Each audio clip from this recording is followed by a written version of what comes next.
I installed the camera to feel safe. That's the part that still bothers me the most. It wasn't paranoia. It wasn't fear. It was just something practical, something people do now. Everyone had security cameras, ring cameras, indoor cams, motion alerts. It felt normal. It felt responsible. I lived in a quiet suburb outside Columbus, Ohio. Tree-lined streets. Identical houses. Families who waved but didn't really talk. Crime was rare enough that people left packages on porches all day without worrying.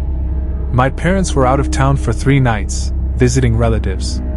I was 20 and had the house to myself. I didn't feel scared. I felt independent.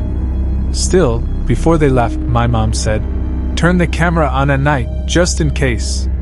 So I did. The first night was boring. Nothing happened. No alerts. No movement. The camera pointed down the hallway toward the front door, catching the staircase, the coat rack, and a narrow slice of the living room. The second night was when everything changed. It was around 1:10 a.m. I was sitting on the couch, lights dim, phone in my hand. The house was quiet in that heavy way that only happens late at night. No cars. No wind. Just stillness. My phone buzzed. Motion detected, hallway. I frowned. I hadn't moved. I opened the camera app. The live feed showed the hallway. Empty. No movement. No shadow. Nothing. I shrugged and locked my phone. A few minutes later, it buzzed again. Motion detected, hallway. I opened the feed immediately. Still empty. That's when I noticed something strange. The camera angle looked slightly different. Just barely. The coat rack was more centered than I remembered.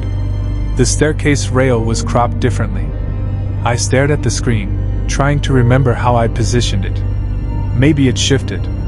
Maybe the adhesive loosened out. I told myself it didn't matter. Then the alert came again. This time, when I opened the feed, my stomach dropped. I was standing in the hallway. On the screen. Facing the camera. My heart slammed into my ribs. I looked up from my phone. I was still on the couch. I raised my head slowly, staring toward the hallway with my own eyes. It was empty. I looked back at the screen. The version of me in the feed stood completely still, arms at its sides, head tilted slightly, like it was listening. I whispered, "That's not funny." The feed glitched. For half a second, the image distorted. Then the hallway was empty again.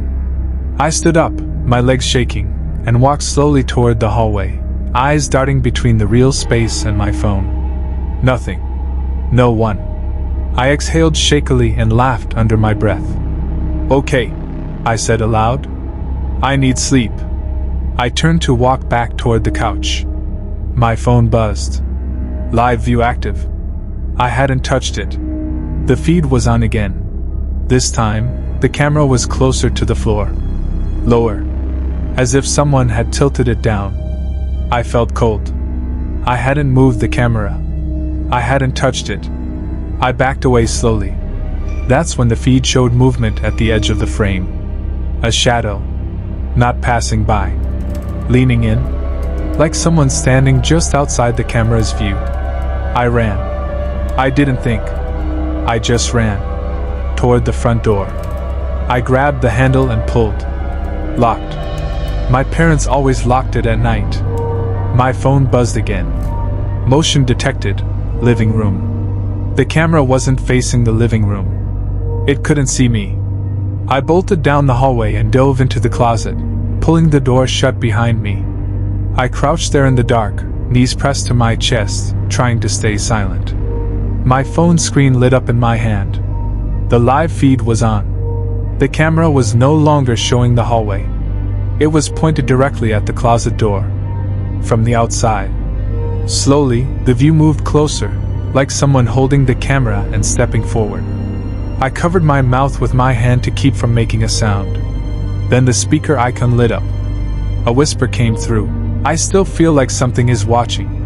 Not through a lens, but because it already knows where I am."